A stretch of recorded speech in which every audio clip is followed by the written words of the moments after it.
Oke guys, apa yang kalian lihat adalah soal TKA atau ekonomi. Kita akan bahas soal ini secara ringkas, mudah, dan cepat. Nah, di balik pertanyaan yang apa adanya seperti ini, yang kalimatnya panjang, tanda bacanya sedikit, mungkin kita akan mengalami kesusahan dalam membaca ya. Jadi, sederhananya seperti ini. Inti dari soal ini adalah kelangkaan beras terjadi karena masalah produksi, yaitu kemarau dan kurangnya stok. Lalu perintah soalnya apa upaya pemerintah yang paling tepat kan gitu ya. Analoginya seperti ini. Teman-teman bayangkan ada kebakaran kecil di rumah. Solusi paling cepat, yaitu yang C, adalah memadamkan api sekarang, yaitu dengan stok bulog. Analogi dalam bacaan tadi stok bulog. Sambil menolong orang-orang yang kena asap, yaitu bansos. Kalau kita malah pesan pemadam kebakaran dari luar kota, atau yang B gitu, impor, atau menyuruh tetangga menanam pohon baru, yang E, petani, apinya keburu besar. So, jawabannya yang paling logis apa? Yaitu yang C. Mengapa? Masalahnya adalah kelangkaan suplai jangka pendek akibat kemarau tadi. Dan daya beli masyarakat karena kesulitan tadi. Jadi pilihan C itu menggabungkan dua solusi paling cepat, menambah pasokan dari Bulog untuk menekan harga di pasar dan perlindungan konsumen dari bansos untuk memastikan masyarakat rentan tetap mendapat pangan. Pilihan B, impor kan, memakan waktu, dan E adalah solusi jangka panjang.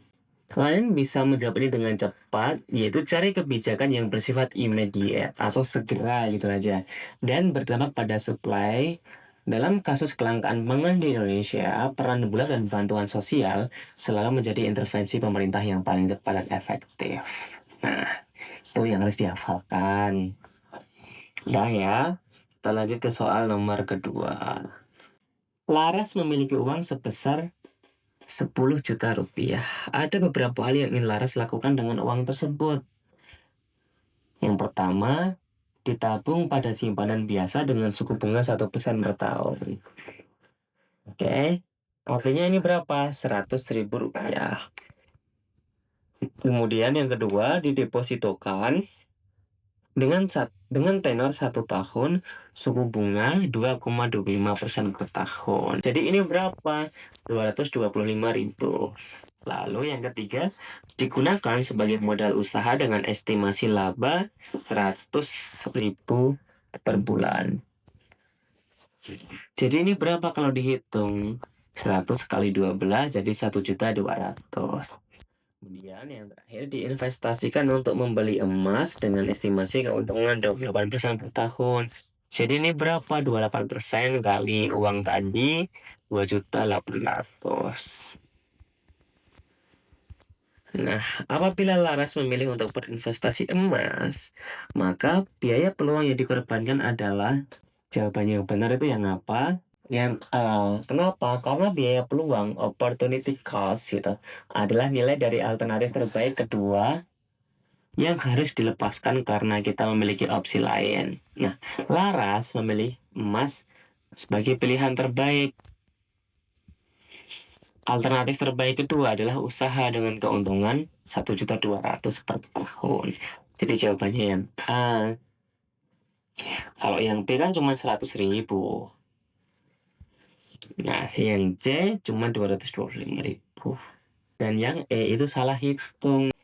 Jadi triknya biaya peluang sama dengan pilihan terbaik kedua. Pastikan semua keuntungan dihitung dalam satuan waktu yang sama. Konteksnya di sini kan per tahun tuh. Nah, kalau yang B, C, sama E, kita tabungannya 100.000 dan depositokan 225.000 adalah pilihan dengan keuntungan yang lebih kecil daripada usaha. Jadi mereka bukan alternatif terbaik kedua. Opsi E salah hitung secara nominal. Ini kalau yang D hanya mencantumkan keuntungan bulanan 100.000. Hitungan biaya peluang tahunan kita harus membandingkan dalam satuan tahun. Ini cuma bulanan. Oke, Kalau nomor 3, gini. Diagram intinya adalah menunjukkan hubungan antara rumah tangga produksi, rumah tangga konsumsi, rumah tangga pemerintah, dan masyarakat luar negeri. Kayak gitu. Nah, jawaban benarnya nomor berapa aja nih? Oke. Alasan logis, dalam model 4 sektor, peran masyarakat luar negeri adalah sebagai eksportir, pembeli output dan importer, penyedia output dan input. Nah, harus nomor 1, MLN ke RTK input. Nah, pernyataannya adalah impor faktor produksi oleh RTK. Statusnya salah. Kenapa? Umumnya MLN itu menyediakan faktor produksi ke pasar input dan pembayaran dilakukan dari MISA ke MLN. Arahnya terbalik jika panah satu adalah uang. Kan? Lagi pula RTK tidak langsung impor faktor.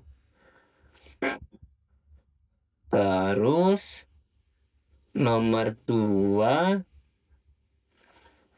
MLN ke RTP atau output. Pernyataannya impor barang atau jasa oleh RTP. Nah, kalau ini benar, ini adalah aliran uang keluar, yaitu pembayaran impor atau aliran barang masuk ke RTP dari MLN. Statement ini umum dianggap benar dalam konteks arus ini. Nah, kalau yang ketiga, RTK ke MLN, pembayaran RTK ke MLN ya pernyataannya.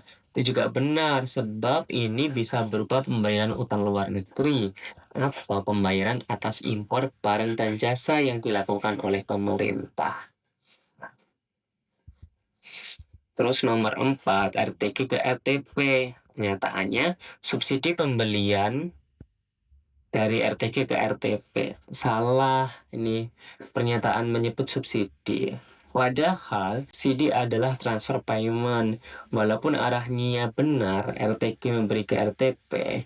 Dalam banyak konteks diagram, interpretasikan sebagai belanja pemerintah untuk membeli barang atau jasa dari RTP. Lalu yang kelima, RTK arahnya ke RTG.